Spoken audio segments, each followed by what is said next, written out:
Good evening, everyone. I know this isn't a Halloween concert, but I just couldn't resist doing that. Good evening, everyone. Hi, I'm Robert McBride of Portland's All Classical FM, and this, don't you know, is the music director of the Oregon Symphony, Carlos Kalmar. Good evening.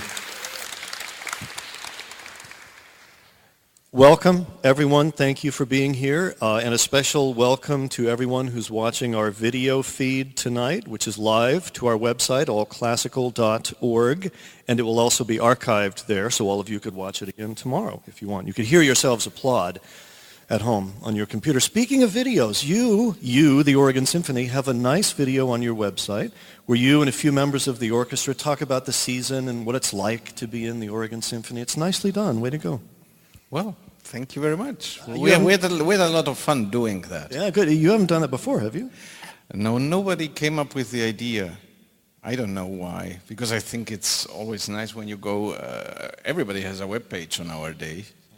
And if there is something live other than just bleak information, somebody actually talks to you in a very personal way, it's nice. Actually, I went there looking for my own picture and I couldn't find it anywhere. But in the Oregon Symphony? Yeah, it's orsymphony.org. Check out the video. It's because you weren't there last week. It's okay, I know what I look like. I've pretty much got it memorized. Yeah. You have in store for us tonight, Maestro, a very interesting program. This has been marketed as the 3 Bs, Bach, Beethoven, and Brahms. Bernstein, which is clever. Which came first here, the chicken or the egg? Did you think of that and then program around it? Probably not. Actually, the first thing was the egg, very clearly. Because, as you know, the 3 big Bs are Bach, Beethoven, and Brahms. And now we did the trick that we played the Brahms already 2 weeks ago. But we thought it's a cute introduction to this first concert of the B series. No, actually this program came about after, kind of immediately after we all worked with Kirill Gerstein here probably 2 years ago, 2.5 years ago. Something like that, and he played the Ravel Piano Concerto in G for both hands and the Rhapsody in Blue. And the story is that, I mean, I had done the Rhapsody in Blue several times, including, of course, American pianists, and was always looking for somebody who actually can do this slightly jazzy style with all these things that you actually cannot write in music, this little rubandi and this freedom and the feeling and the groove and all that. And then somebody told me, by the way, there is a phenomenal pianist out there who is making a huge career actually in classical music, but he also has a degree of jazz from, I think it was Boston, and he likes to do that. So I invited him. And I thought, like, it's kind of interesting that you have something like Rhapsody in Blue, and the soloist is Russian, and the conductor is Austrian, born in South America, and everything takes place in Portland. But that's... And of course I fell in love with his playing. It was just, he has something there, and we were just hanging out after the concert, and of course when things go that well, immediately your mind as music director starts like, and you think, okay, what's next?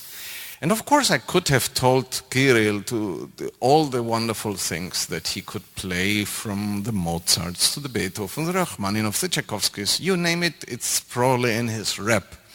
And then I said, I think I know a piece I want to do with you. And that's Bernstein's Second Symphony, The Age of Anxiety. He didn't know it. Oh, well, great. he knew of it, but he had never played. So I am very proud, because in a way, I didn't force him. I mean, it was not like Kirill said, no way. No, he said, ooh. And yeah. And as a warm-up, I realized that now, as a warm-up, he just did it before he came to us. This is his second orchestra he does it with. As a warm-up, he did it in Caracas with Simon Bolivar and Gustavo Dudamel on the podium. Nice. Nice warm-up for us. We're talking about Kirill Gerstein, a Russian-born pianist who is the perfect pianist for this piece by Leonard Bernstein, the Symphony No. 2. In part, as Carlos said, the guy's got all this jazz training, so like Bernstein, he was a jazzer and a classical player who, at the end of the day, finds classical music more satisfying. He's the same age as Bernstein was when he wrote the symphony. So it all comes together nicely that way. And I am greatly amused and entertained by the irony that we have this gentleman from Vienna coming here to remind us what a great composer Leonard Bernstein was. And I was shocked when I learned that this is the first premiere of The Age of Anxiety by the Oregon Symphony, an orchestra that is over 100 years old. What have you been playing all these years? Beethoven, Brahms, Bach, and Beethoven and Brahms. The other three Bs. Bs. No, the thing, okay, I mean, we have to get serious here because, interesting enough, the second symphony by Leonard Bernstein never got to be very popular. Never happened. This piece you're going to hear never got to be very popular, and is only performed here and there.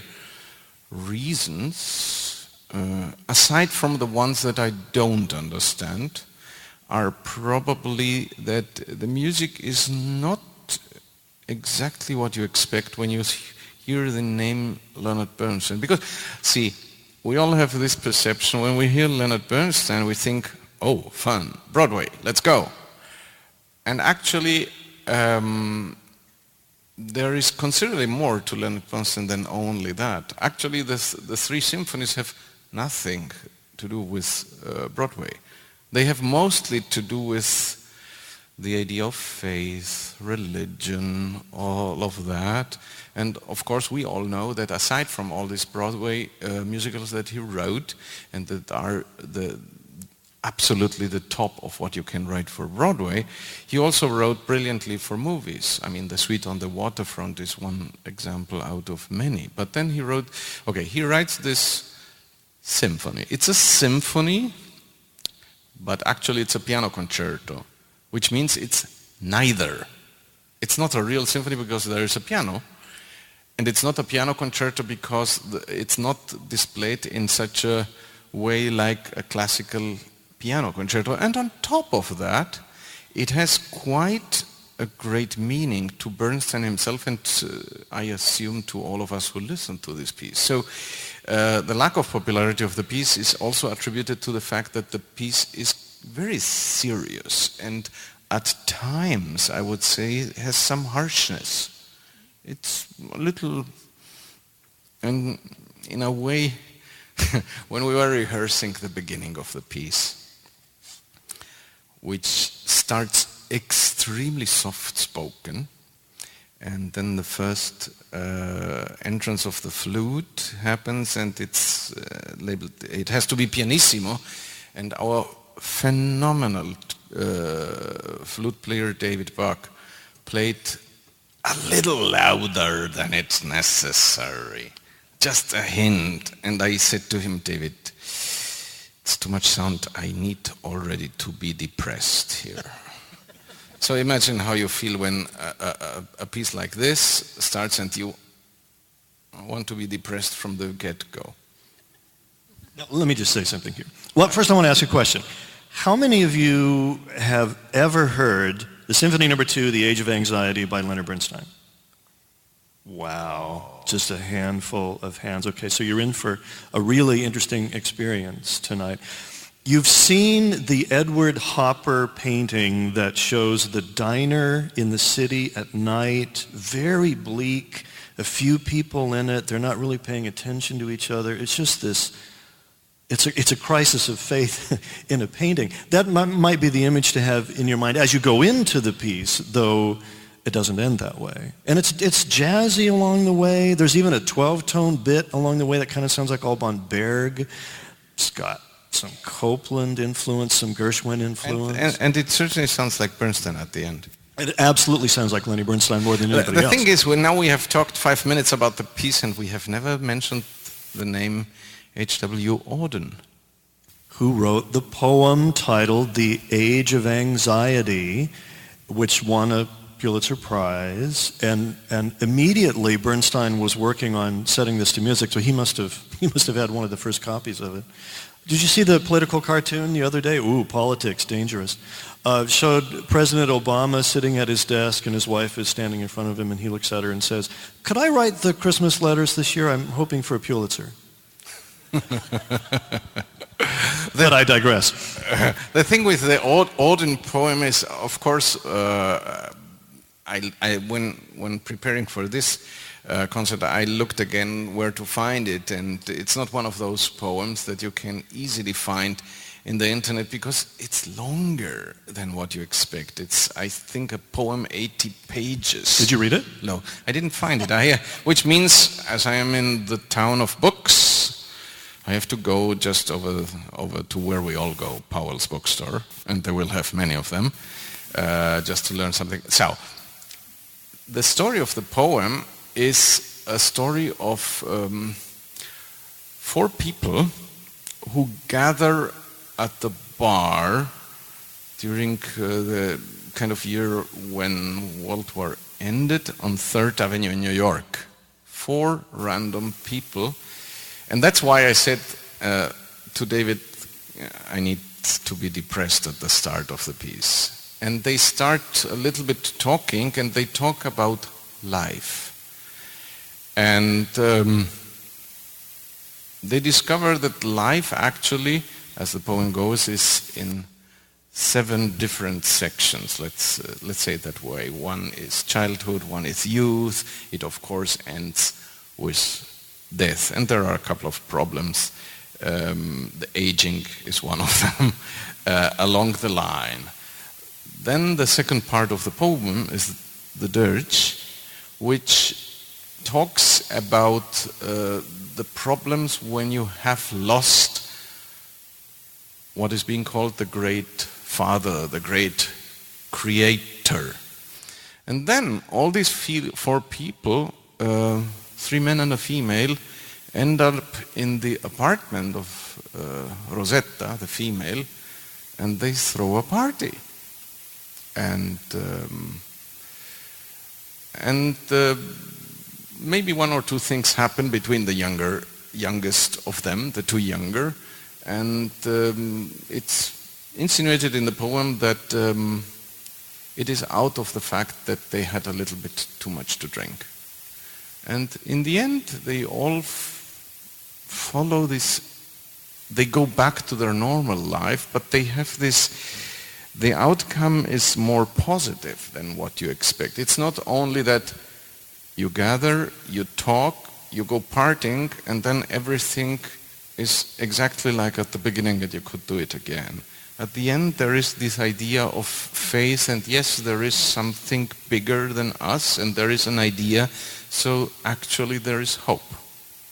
So Bernstein was fascinated with this idea, and he always referred to this poem as the poem spoke to him in a very dramatic manner. So he wrote a piece that actually, as a concept, he just wanted it to be inspired by the piece, nothing else. And he later, while he was writing, discovered that actually he not only followed the structure of the poem very much, but also that even little details, it's this thing where Bernstein clearly refers to the fact that he wasn't writing the music, it was just writing. Or he didn't refer to, oh, God was writing through me. He was saying things just happened naturally and he can't understand why. So in the end,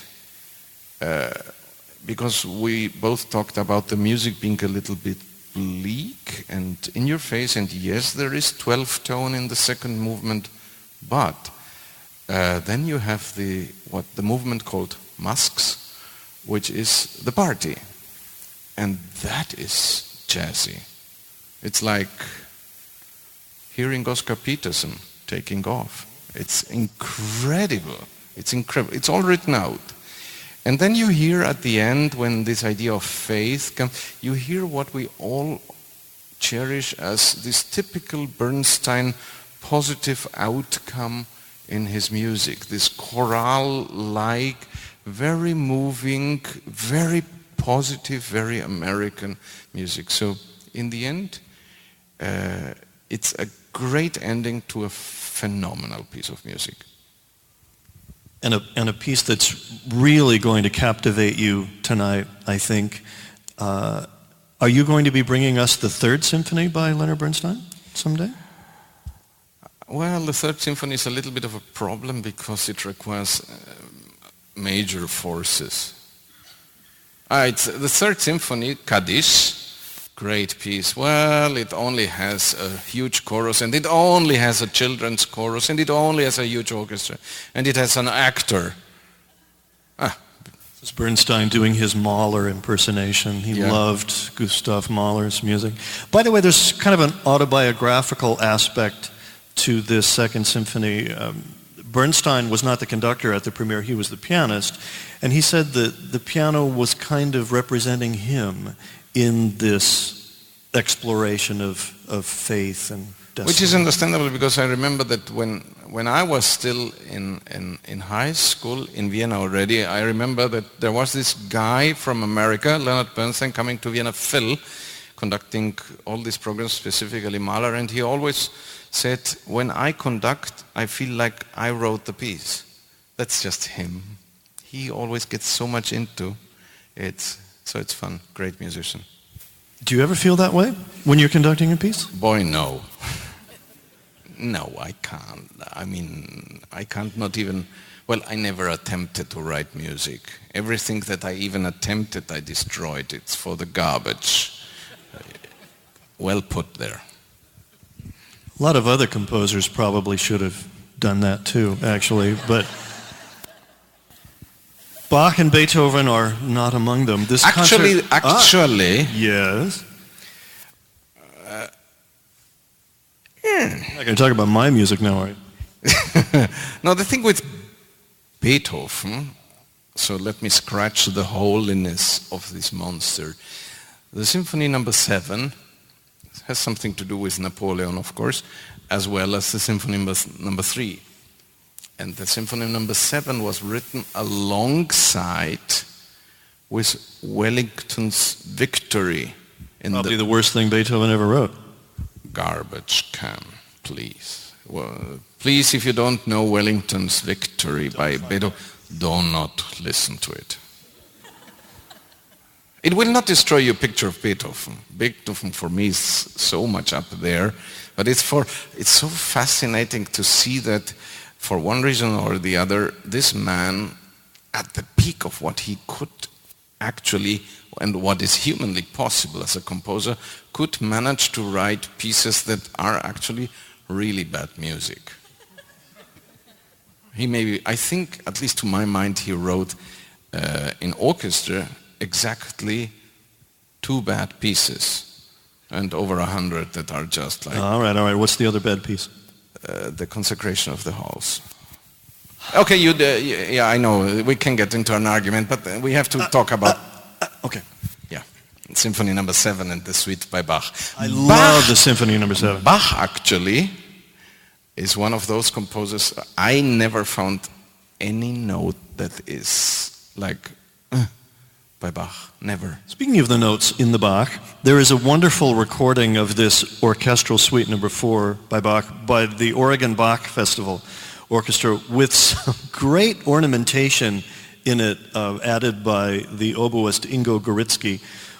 Now, would you do that? Would you let one of your orchestra members, or encourage one of your orchestra members to add anything, or just play it straight?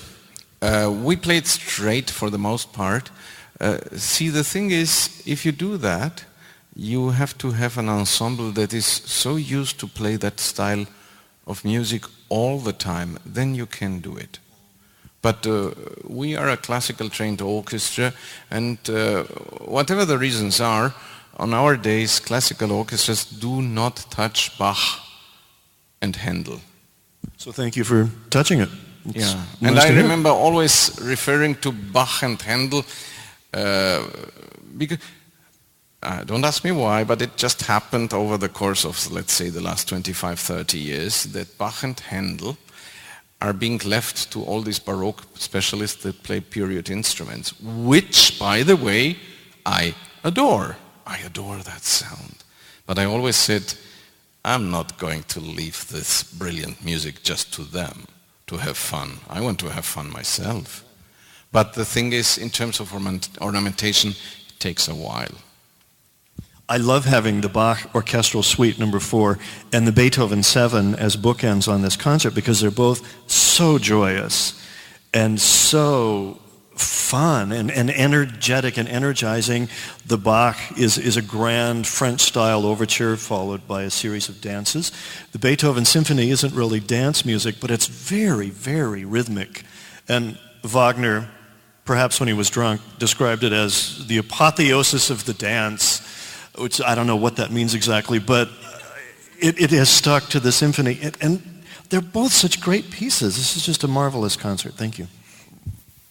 I'm glad you like it. We like it too, to tell you the truth. The thing with the Beethoven is, of course, it's a fascinating symphony. I mean, we all know it's probably the third most popular symphony by Beethoven, because stakes are high. 5, 9, and 7. Yeah. 5, 9, 7, I would say, and then followed by 6. And between 6 and 7 there is quite a margin of time. The thing with 7, with this idea that it's all dance, is there have been many things written about number 7, which I would say they are all true. And actually, in terms of interpretation, there is something you actually, as a conductor, let me say it differently, there is a question you have to answer when you perform this symphony. We can all go about this symphony and do it the very, very easy way, which means, first of all, we all grew up with this symphony. We have heard it over and over. I remember when I was this high that my parents had Arturo Toscanini and the NBC orchestra, so I listened to that all the time. Fast. Boom. He really flies through that. Oh yeah, well, Arturo. And then you learn about all the other interpretations. You have heard Karajan, you have heard Mazel, you have the works. So you have heard, by the time you are allowed to conduct a professional orchestra, you already know 20 different interpretations. So you feed yourself from that and you don't think about it and you just do what is being done traditionally. Now, I have to admit that I have done that until I was a little older as a conductor. I don't even know when it happened, and I started to actually think about what I was doing. What I'm saying is, even if you have a standard piece of music in front of you and you're a professional musician, you have to give some thought not only to the how, but to the why. Now, in Beethoven's Symphony No. 7, the key, I would say, is the second movement. That is an interesting movement because, and I've read about this preparing for this wonderful talk that I'm having with Robert, I have found people who say it's the most tragic music in a symphony after Symphony No. 3 by Beethoven ever written. Yeah. Well, actually no. Because what's the tempo marking of that movement? It's not an adagio, it's an allegretto. So that's already a question you have to answer. And from that idea of what does the music actually tell us, you have to draw your own conclusions. And in a way, you have to have your very personal answer. Of course, it's easy in Beethoven No. 7 to make up this bucolic bacchanal at the end. It's, in a modern description, the fast and the furious. That's the last movement. It's so fast and it's so much energy. It's a killer. But I would dare to say, in terms of interpretation, the symphony gets easier as you go. First movement, you have to think a little bit. Second, very difficult how to approach it. Third, well, I always would say, look very carefully at what Beethoven wrote in the trio. What he actually says. Maybe then you come to a different result than you have been doing over the first 10 years. At least I believe I did. I can't wait to hear what you're going to do tonight. I'm not saying to all of you that you are going to hear something that is so mind-boggling different. Because actually the piece is by Beethoven, not by me. Thank goodness. Thank you for coming tonight. Sorry, I have to say, before you say thank you, I have to say something, about Johann Sebastian. The thing with Johann Sebastian is, first of all, that we are going to play for you one of the 4 orchestral suites. And yes, we all know there are a couple of solo concertos written by Mr. Bach. And yes, there are these wonderful Brandenburg concertos. But if you can imagine that probably most of the music written for an orchestra by Mr. Johann Sebastian is just lost forever, never been discovered. We only know it might exist. Second thing, by the time Johann Sebastian was maybe dead for 5 years, maybe a little more, nobody spoke about Sebastian Bach, the unknown composer. There was this genius in the Baroque style and in Baroque music, Georg Friedrich Händel. That was Mr. Baroque style composer. Bach? Who is Bach? And think about what our perception of music today. I would dare to say that we all can mostly agree that if we think about classical music itself, there are there are a tremendous amount of greatness and genius.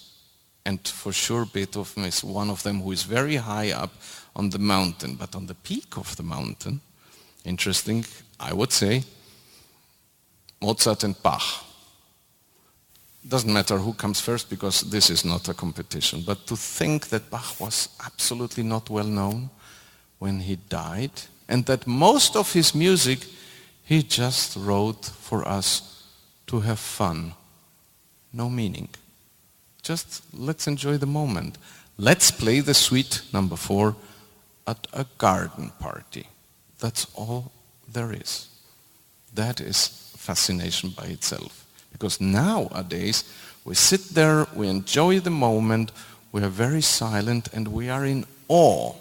And I remember some 15 years ago or something, maybe even 20 years ago, my uncle, who is not in music, told me that he read an extremely interesting study where there is the symbolism of numbers in Bach's composition.